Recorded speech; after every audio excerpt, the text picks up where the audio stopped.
JNU की पूर्व छात्रा शहला रशीद के पिता ने उन पर देशद्रोह का आरोप लगाया है। इसके बाद शहला ने भी अपने पिता पर गंभीर आरोप लगाए हैं। उनका कहना है कि पिता अब्दुल रशीद शोरा खुद भ्रष्ट हैं और उनकी मां को पीटते थे। एक ट्वीट में शहला ने कहा कि वह पत्नी को मारने पीटने वाले, गाली देने वाले पति व इंसान हैं। शहला रशीद ने यह भी दावा किया है कि उन्होंने पिता के खिलाफ फैमिली कोर्ट में घरेलू हिंसा का मामला दर्ज करवाया है। जेएनयू की पूर्व छात्रा शहला रशीद ने पिता पर आरोप लगाया है कि वह लंबे समय से परिवार के साथ मारपीट भी करते थे। शहला रशीद के पिता ने कहा कि उनकी बेटी बेरोजगार है लेकिन फिर भी बड़ी फंडिंग ले रही है और देश विरोधी गतिविधियों में शामिल है। उन्होंने कहा, जेएनयू में नारा और यह सब फंड का ही खेल है। शहला रशीद के पिता ने कहा कि उनकी बेटी बेरोजगार है लेकिन फिर भी बड़ी फंडिंग ले रही है और देश विरोधी गतिविधियों में शामिल है। उन्होंने कहा कि जेएनयू में नारा और ये सब फंड का ही खेल है।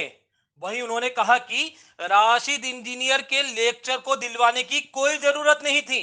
उन्होंने कहा कि मुझे 3 करोड़ रुपए का ऑफर दिया गया था कि उनकी बेटी को पार्टी ज्वाइन करवा दे, लेकिन मैंने इनकार कर दिया था। इधर शहला के पिता ने एनजीओ की जांच की मांग भी उठाई है और साथ ही कहा है कि कानूनी दस्तावेजों में शहला बेरोजगार हैं और मैंने 3 साल से उन्हें लगातार समझाइश दी है, बावजूद इसके मुझे धमकी मिली और मैं भागकर जम्मू आ गया। देखिए, शहला रशीद का मैं बाप हूँ।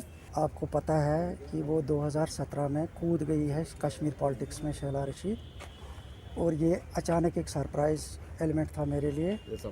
उससे पहले ये नेशनल मेन स्ट्रीम पॉलिटिक्स में थी। सीपीआई बाज़ाब्ता सीपीआई ने इसको प्रोजेक्ट किया था और धीरे धीरे आगे चलकर मुझे पता चला कि उन्होंने इसकी सीट भी फिक्स कर रखी थी मेरठ के लिए। तो एक दिन इसने मुझे प्रपोज़ल भी वहाँ का बता दिया। एक लड़का मेरठ का जो इसके साथ शादी करने वाला था, मेरे को बुलाया भी गया था कि आप आ जाओ, मेरठ में इसकी शादी होने वाली है। जो मैंने रिफ्यूज़ किया, मैंने कहा नहीं, हमें उधर शादी नहीं करनी है इसकी। हिंदुस्तान वाले क्यों देंगे इनको? हिंदुस्तान वाले हिंदुस्तान को तोड़ने के लिए ये पैसे देंगे? ये तो सीधी बात है, बाहर से ही आता होगा ना फंड। इधर पिता के आरोपों को सिरे से खारिज करते हुए शहला ने ट्वीट किया और कहा कि परिवार में किसी की मौत हो गई है, इसके बाद हम सभी दुखी हैं। मुझे यहां भी दुख है कि मेरे पिता अब्दुल रशीद शोरा मेरी बहन, मां और मुझ पर गलत आरोप लगा रहे हैं। यद्यपि मामला परिवार का है तो मुझे गंभीर आरोपों पर जवाब देना पड़ रहा है। वहीं लंबे समय से मेरी मां को मेरे पिता ने प्रताड़ित किया है, इसलिए मां ने उन्हें घर में नहीं घुसने दिया।